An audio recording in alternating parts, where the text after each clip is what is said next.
So, now that we've traveled through the Hall of Gigas and I've given a detailed explanation of how you successfully make it through the area, we don't have to travel down there or ever even speak of it ever again. And let's be honest, I don't want to.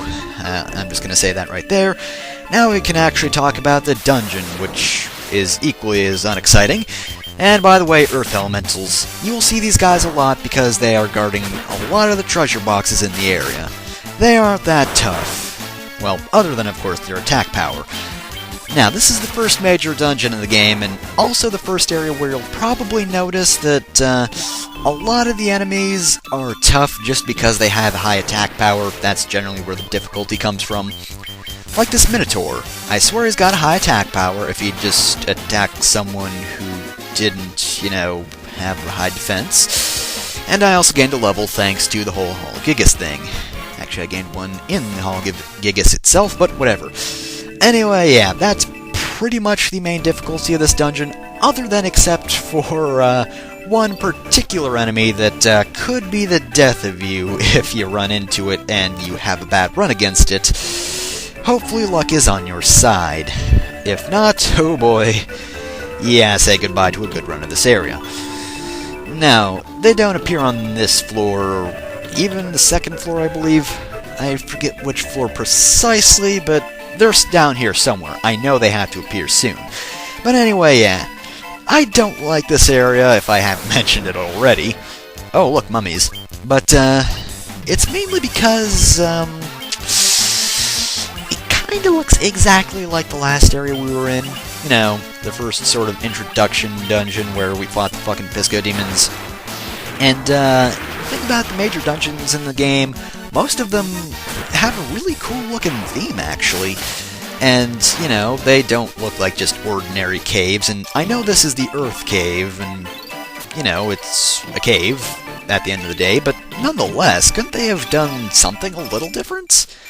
I mean, maybe there was limitations, but still, this area looks boring. And, of course, it's also kind of maze-like, and, of course, there are anacondas everywhere. That doesn't help.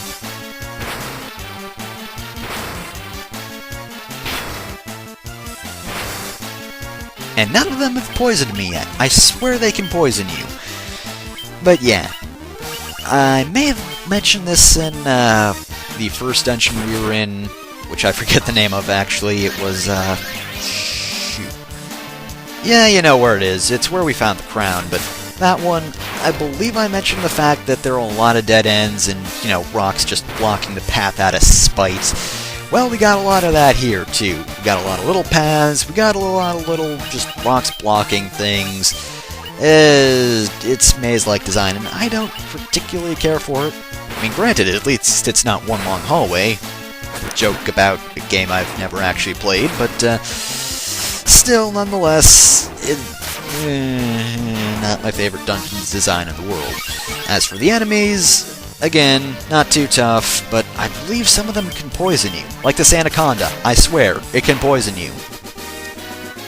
Wait, what? I swear I haven't been fighting that much. Okay then. Well, that was weird. But anyway, yeah. And of course we got these bats. What do? Nothing. They just say key and all that. And they serve to, I don't know, float around. There is something about the bats, I think, but that may only apply to the bats in the shrine back at the beginning of the game. I think these bats are just here for, aesthetic effects. They're aesthetic bats that add blocking passages, I guess. Well, they're just flying around, minding their own business. Ooh, Coral Sword. And Coral Sword, I believe, is useful. I was wrong. Coral Sword is not useful. It does not raise my attack power, and as such, I will not use it. Now, the one nice thing about this dungeon is, it's short. Yeah, that's the best I got about it. That's hardly a compliment, but nonetheless, it's short, especially when you don't have to pick up all these semi-worthless treasures like the leather shield. I could have done without that, but money's useful, I suppose. It's useful for now. Later, though, I will be wanting some sort of money pit to just throw all my gil down, so I won't be so filthy stinking rich that I can no longer collect any more money. In fact, I believe this is actually the last floor we can go to. Let me just check some things. Alright, things have been checked. Let's move. This area is somewhat linear. You know, it's the least sort of dead-endy, mazy type area in this dungeon, probably. Actually, that's not necessarily true, maybe? Jeez, I'm gaining levels fast. I guess the enemies down here just have some really good experience. Actually, if I'm correct, there should be a new type of ogre down here that I haven't run into yet, but, well, I haven't run into it. Oh, hi, Cockatrice. This is the enemy I was talking about earlier. If you're like me, you probably don't have a lot of gold needles. And if you're not like me and you don't know what that means, well, Cockatrices, they can turn you to stone. And stone is more or less death. They can turn you to stone with just a random attack like that. That's not good. Luckily, though, I kind of saw this one coming because, I decided, you know what, why go all out when someone's probably going to be turned to stone? Now, you might be thinking, well, what if I accidentally kill them before someone gets the gold needle off, or what if someone else turns to stone? Well, then, I would restart this dungeon because it's actually happened to me several times that I've had someone be turned to stone by the end of the battle, and, again, more or less dead. Not necessarily dead, just turned to stone, but they don't get any experience, and you can't use them. And I don't really like characters dying in an RPG and losing out on experience, so I'm just like, I'm starting this place over. And so I do. Yeah, I don't like cockatrices, I really don't. Really? There's a room for bats in here. Square. Wow, that didn't seem that booby-trapped. Could be wrong, but hey, whatever. And that bat was just a bastard. Anyway, here we actually have a mini-boss.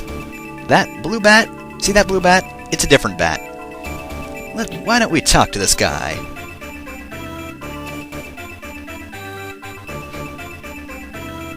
So instead of hanging out here, why don't we just grab a drink? I'm very pessimistic and I'd like to talk about life. Why do we have to settle this through violence? It leads us nowhere. Anyway, yeah, about this vampire here, he's not too terribly tough despite having a really awesome theme go along with him. He did just do 126 damage, that is true. He doesn't take that much damage either.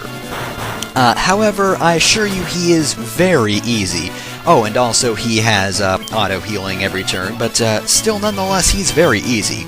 Now, you might not actually believe me, especially since he's almost killed Dante, but he's now dead, so if you thought he was difficult, well, you were wrong, I'm sorry to say. And that's the end of him. Maybe we should have bought a beer or something. You know, just to make the poor guy happy. He just seems so down all the time. Oh, we can't do anything, everyone's gonna die in the end. Just sort of feel sorry for him.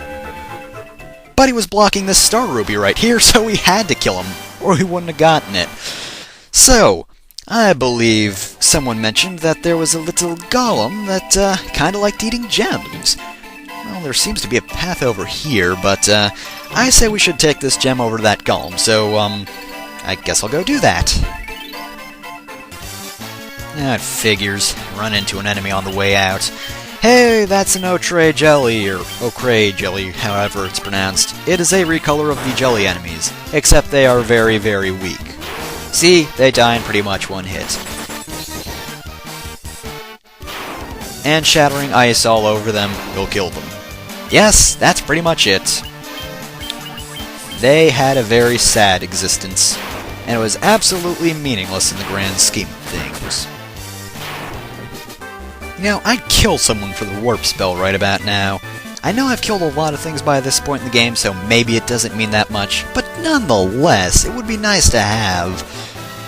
Unfortunately, only the teleport spells available, and that only teleports you back a floor, so it's really not that useful to have. It's really best to just get some more use. Oh wow, another level up. It's really better to just wait until you get the warp spell rather than just get the teleport spell. Might as well just get some good spells now. But anyway, back on our path. Over here we have a Hyaenodon. I've never seen one of those before. Oh, look at its little spots. Okay, these guys are actually kind of not really all that noteworthy. And apparently they really like to attack the guy fully clad in armor. I believe they're weak to ice. As weak as anything. Okay, they don't seem that weak to ice. Must be thinking of their recolor that appears later on. I know they are a fire enemy at some point, but nonetheless, that hardly matters. Anyway, back over here, we have a golem. We also have a ruby. Now, some guy said the golem likes eating rupees, and well, he's the only golem I've seen. Ah, golem ass! I don't want to see that! I could argue with that. Wow, he's just traveling over those tiles. Look at him go! He's walking on top of them. Where'd he go? He passed through the wall! Was he some sort of phantom golem? That sounds like, that's just a dumb-sounding class. Terrible game. You're the worst GM. Anyway, we actually get some fairly useful items down here. Especially the Great Axe. Let's just see how that goes. Ooh, nice. Another 2 attack. Always useful. And, the Mithril Helm is better than a Great Helm. Good to know. But yeah, that's all that's really down here, so let's just see what's at the top of these stairs. And there's not much to this continent, other than just one tiny little cave house on the other side of this island. But of course, it's very important to go here because, well, you know, we came all the way out here. There damn well better be some good reward. Like something in these pots. No, really, just water. Nothing I can loot, absolutely nothing. No secret passages, nothing. It's just a fucking cave with some doors in it, and some chairs and tables, and an old man, and a bed, but nothing to loot. Old man, you're lame. Seriously, nothing. Anyway, I suppose we might as well talk to him and hear his sage advice.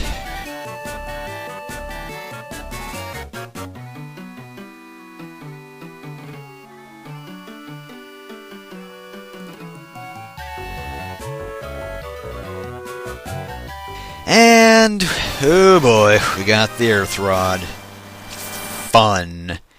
It's so fun, I feel my head melting.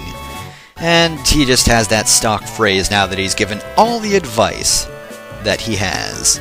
You know, despite being a sage, he doesn't really have that much information to give us.